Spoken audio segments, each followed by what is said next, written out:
सबसे बलवान पक्षी होता है बाज। बाज जानते हो, बहुत ऊपर उड़ता है। बाज की जो मादा होती है, बाज की जो पत्नी होती है, गर्भवती जब बनती है ना, तो बाज की मादा घोंसला बनाती है। एक दुनिया में बाज की मादा ऐसी है जो अलग प्रकार का घोंसला बनाती है। चिड़िया घास का घोंसला बनाती है, पर बाज की मादा कांटों का घोंसला बनाती है। कांटे इकट्ठा करती है, बबूल के कांटे लाती है और उसके ऊपर हल्की फुल्की सी घास डालती है और अंडे रखती है। जब अंडे सेक लेती है, फूटने का आ जाता, अंडा फूट जाते हैं, बच्चे 10 दिन के हो जाते हैं, तो चोंच से पकड़ पकड़ करके सारी घास हटा देती है। वो कांटे पे बच्चों को बिठाती। किसी ने कहा कितनी निर्दयी माँ है तू, अपने बच्चों को कांटे में तू बिठाती है।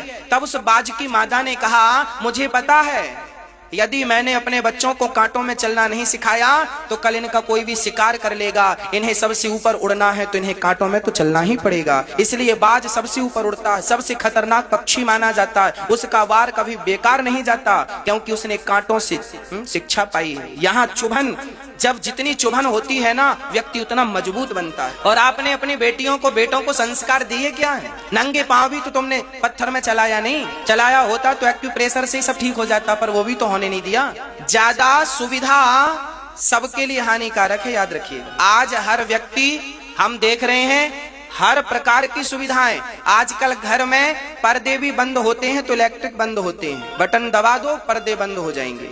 बटन दबा दो, पर्दे खुल जाएंगे। क्यों? अब हाथ पांव पर्दे लगाने के लिए भी नहीं हिल रहे हैं क्या? इतने कमजोर हो गए हो? इसी बहाने कुछ एक्टिविटी होती थी शरीर की, वो भी बंद कर दी। क्या सुविधाओं के पीछे क्यों भाग रहे हो आप लोग? यही सुविधाएं आपका समूल नष्ट करेंगी, याद रखिएगा।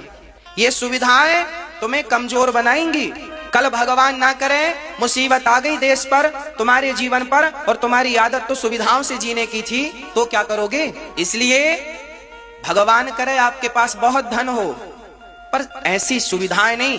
थोड़ा सा शरीर को परिश्रमी बनाओ, मजबूत बनाओ, जूजू ना बना दो। कल को रोना पड़ेगा। मेरी माँ, आपके भले की बात बोल रहा हूं, मर्जी आपकी है।